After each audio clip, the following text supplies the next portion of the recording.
레위기 1장 10절부터 17절의 말씀 마음을 집중하시고 함께 읽어보십니다.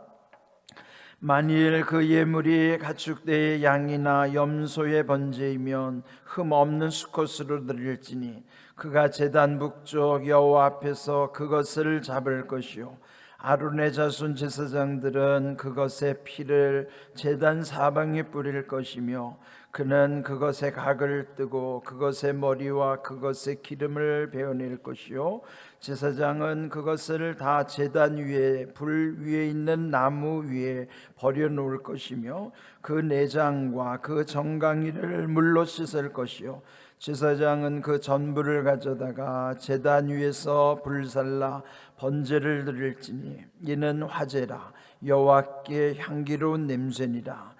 만일 여호와께 드리는 예물이 새의 번제이면 산비둘기나 집비둘기 새끼로 예물을 드릴 것이요 제사장은 그것을 제단으로 가져다가 그것의 머리를 비틀어 끊고 제단 위에서 불사르고 피는 제단 곁에 흘릴 것이며 그것의 모이 주머니와 그 더러운 것은 제거하여 제단 동쪽 재버리는 곳에 던지고 또 그 날개 자리에서 그 몸을 찢되 아주 찢지 말고 제사장이 그것을 제단 위에 불 위에 있는 나무 위에서 불살라 번제를 드릴지니 이는 화제라 여호와께 향기로운 냄새니라. 아멘.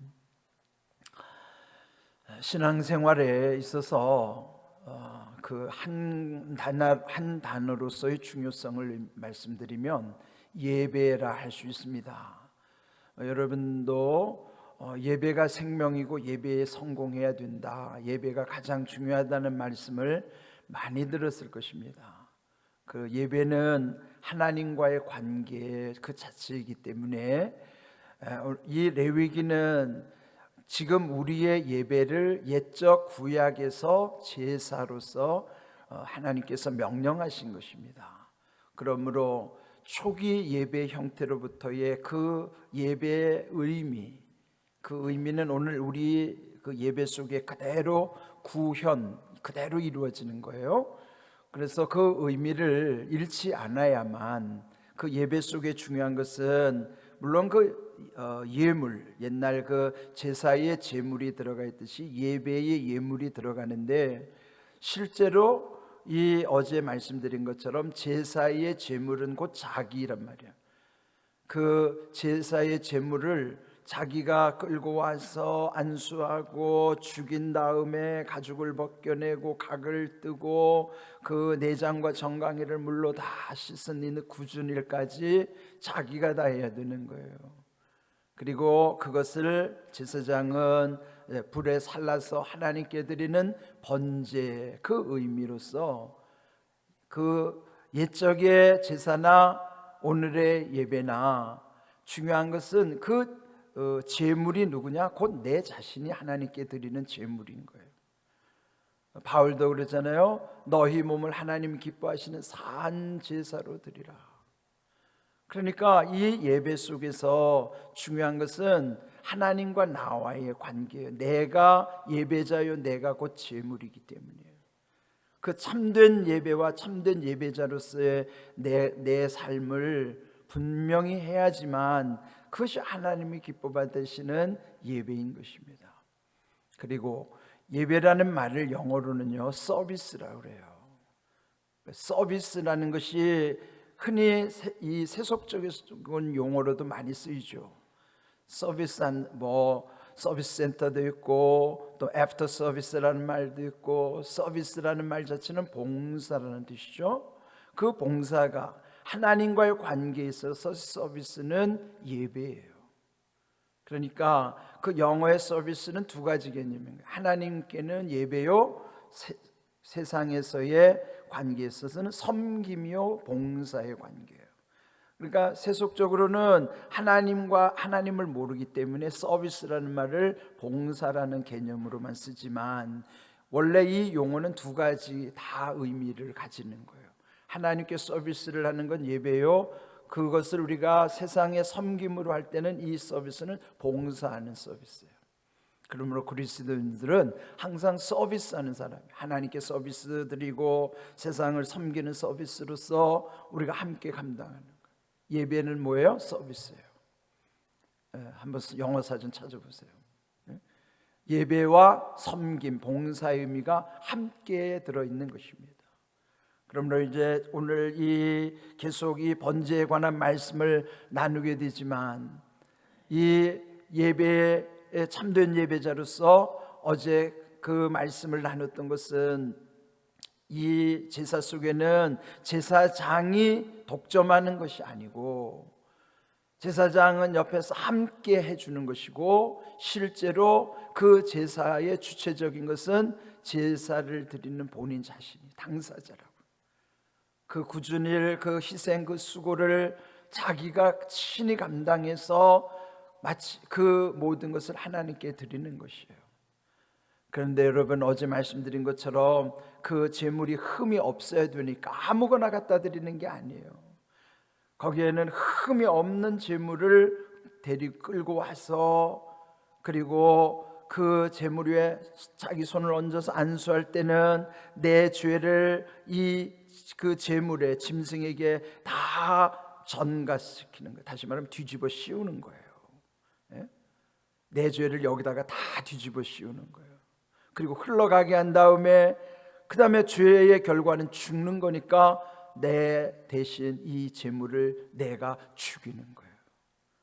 그리고 가죽 벗기고 각을 뜨고 내장과 정강이를 씻고 그것을 제사장에게 갖다 주면 제사장이 마침내 그 번제단 위에 올려서 온전히 불살라 드리는 거예요. 그게 번제요. 그 모든 제사의 가장 기본인 것이 번제예요. 오늘 우리의 예배의 가장 중요한 의미가 번제 속에 들어있는 것입니다. 그러면 한번 감정을 이입해 보세요. 감정이입이라는 건 내가 그 시대로 한번 상상을 해보는 거예요. 내가 지금 태어났으니까 그런 것 없이 하나님께, 예수 그리스도께서 이미 다 그 일을 다 해주셨기 때문에, 그 주님의 은혜 때문에 지금 우리가 여기 온 것이지, 만일 옛적의 제사 방법대로 했다면 내가 그거 다 해야 되는 일이에요. 그럴 때 한번 마음으로 생각하세요. 만약에 짐승을 처음에 흠 없는 것을 고를 때부터도 그 짐승을 데리고 오면서 어떤 마음이 들겠어요? 나 대신 죽어야 되는데. 요즘은 상상도 못할 일이죠. 요즘은 사람보다 더 반려동물을 끔찍히 여기는 세상인데, 그거 하면 동물학대죠.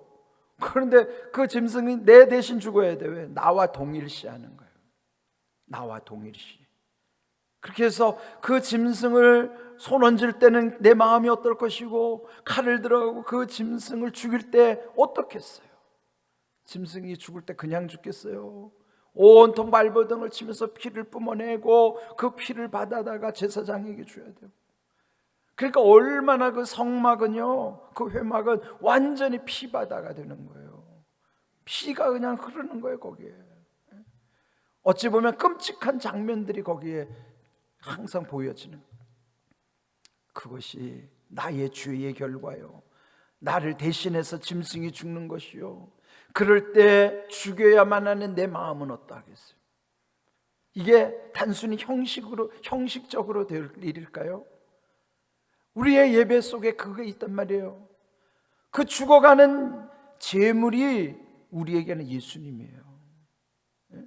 예수님이 나를 위해서 죽으셨기 때문에 우리는 더 이상 그 일을 하지 않을 뿐이지, 여전히 그 죄를 대신하고 속하고 하는 모든 것, 그 모든 죄를 예수님께 전가시키고, 그런 모든 것이 다 우리 속에 있는 거예요. 그러므로 여기 번제라고 하는 어제 말씀드린 것처럼 태워서 드리는 제사, 원래 히브리 말로는 올라라고 그랬죠. 그래서 그 제사가 하나님께 올라가는 거예요. 히브리 말하고 우리 말하고 비슷해요.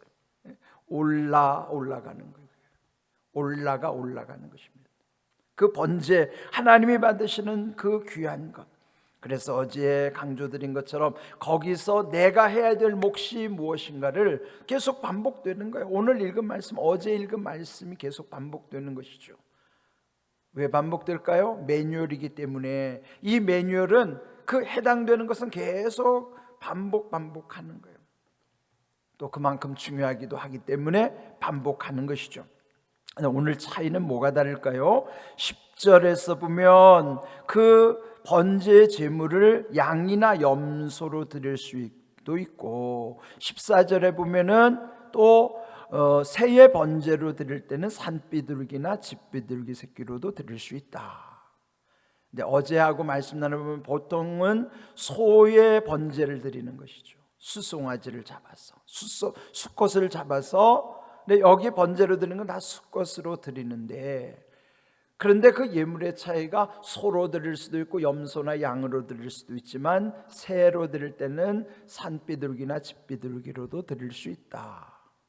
이게 무슨 차이일 것 같아요? 각자 삶의 형편에 따라서, 어떤 사람은 형편이 좋은 사람은 소로 번제를 드릴 수도 있지만 대개 평민들은 염소나 양을 드리는 거예요. 그러나 가난한 사람들은 그것도 감당하기 어렵죠. 그럴 때는 산에서 비둘기를 잡을 수도 있고 집에서 기르는 비둘기일 수도 있고, 비둘기는 가난한 사람이 드리는 제물이에요. 그거 보면 하나님이 얼마나 세심하신 분인가. 규정상 다 소로 드려라 하면은 가난한 사람은 엄두도 낼 수 없어요. 어찌 감히 하나님께 나올 수 있겠어요? 그런데 형편에 따라서 부자는 소로 드릴 수도 있고 평민들은 양이나 염소로 드릴 수 있지만 가난한 사람들은 이 새로 비둘기로 번제를 드릴 수 있게 하는 거예요. 그렇게 각자의 형편에 따라 드렸다고 해서 하나님이 차별하시는가? 아니에요. 똑같이 받으시는 거예요. 하나님 아버지의 마음은 이런 겁니다. 번제는 의무 제사가 아니에요. 자기가 원해서 드리는 자원제예요. 그러니까 반드시 드려야 될 의무는 없지만 그래도 하나님께 뭔가라도 드리고 싶어서, 가난한 사람일지라도 그 번제로 하나님을 기쁘시게 하기 위해서 그 비둘기를 가지고 오는 거예요. 하나님이 얼마나 기뻐하실까요? 그래서 우리는 모두 하나님께 드리는 이 제사의 결론이 뭐냐면, 어제는 그 5대 제사 5가지, 첫 번째가 번제로부터 시작된다 그랬죠. 번제, 그 다음 뭐예요? 소제, 화목제, 속죄제, 속건제. 이 5개의 5대 제사는 상식으로 알아두셔야 돼요. 구약의 5대 제사, 그것은 번제, 소제, 화목제, 속죄제, 속건제예요. 이 5대 제사는 종류고, 그런데 오늘 읽은 말씀의 끝에 보면은 17절뿐만 아니라 13절 그리고 어제 보았던 9절에도 보면, 즉 소로 드리든지 양이나 염소로 드리든지 비둘기로 드리든지 이 번제 규정마다 끝에 뭐라고 표현했냐면, 그 번제는 그 드려진 것이 화제라 그랬어요. 화제는 뭐냐? 불화자를 써서 불의 제사라는 거예요. 그 불화자 쓰는 화제는 종류에 들어가는 것이 아니라 방법에 들어가는 거예요. 종류는 5가지고 방법은 4가지예요. 그런데 이 불로 태워드리는 것을 불화자를 써서 화제라고 하는 거예요. 근데 어떻게 하냐면 이 불로만 드리는 것이 아니라 때로는 들어서 드리는 거제도 있고 흔들어서 드리는 요제도 있고 포도주 같은 걸 부어서 드리는 전제도 있어요. 그러니까 방법으로는 화제, 거제, 요제, 전제 4가지 방법이 있는데, 이 가장 이 중요한 이 화제는요, 불로 태워 드리는 거는 5대 제사에 다 해당되는 거예요. 그래서 가장 기본이에요. 5대 제사 말씀드린 대로 번제, 소제, 화목제, 속죄제, 속건제 모든 제사는 기본적으로 다 불살라드리는 화제라 이 말이에요. 그리고 약간의 그 특별한 경우에, 특별히 무슨 화목제를 드릴 때나 이럴 때는 거제나 요제나 전제가 들어가는 경우예요. 그러나 기본적으로는 이 5가지 종류의 모든 제사들은 다 일단은 뭐예요? 불살라드리는 화제라 이 말이에요. 그러니까 가장 중요한 건 5가지 종류의 제사를 기억하는 것이고, 그리고 그거는 기본적으로 다 불살라드리는 화제라는 거예요. 즉 모든 제사는 뭐예요? 화제, 불로 태우는 것이다.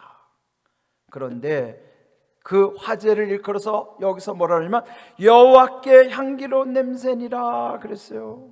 하나님이 향기롭게 받으시는 냄새. 그러면 예배는 곧 향기예요. 하나님이 향기롭게 받으시는 거예요. 이게 중요한 거예요.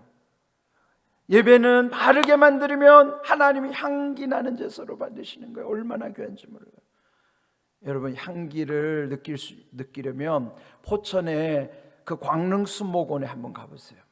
참 거긴 제가 우리나라에서 특별한 곳이라 생각하는데 국가에서 관리하기 때문에 아주 오랫동안 관리해서 그런지 광릉수목원을 걸으시면요 냄새가 달라요. 이상하게 그 산에 오르는 지역마다 냄새들이 조금씩 다르게 느껴져요. 제가 굉장히 신기한 걸 느꼈어요. 아, 산에서 이렇게 냄새가 다르구나. 나무가 심겨진 곳마다 다르기 때문에 거기서 뿜어져 나오는 자연의 향도 다른 거예요. 머리가 얼마나 맑아지는지. 여러분, 너무 스트레스 받고 힘들면요 좀 돌아다니시되 좋은 데를 돌아다니시는데 우리나라에서 가장 강추를 하고 싶은 곳은 저는 포천의 광릉수목원이에요. 한번 걸어보세요. 냄새가 얼마나 향기로운 냄새가 들고 정신이 맑아지고 그 자체가 힐링이에요. 아, 정말 에덴 동산은 이보다 더 아름다웠겠지만 에덴 동산 다음으로 아름다운 곳 같아요. 우리나라에 이렇게 아름다운 곳이 있다니 감탄했어요. 한번 가보세요. 가보신 분도 계시겠지만 제가 이 향기라는 것 때문에 아주 얼마나 좋은지. 그런데 우리 예배 속에는 그 향기와 비교할 수 없이 하나님의 향기가 있는 거예요. 바른 예배를 드리셔야 돼요. 그런 예배를 드리면요 그 향기 가운데 우리 영이 맑아지는 거예요.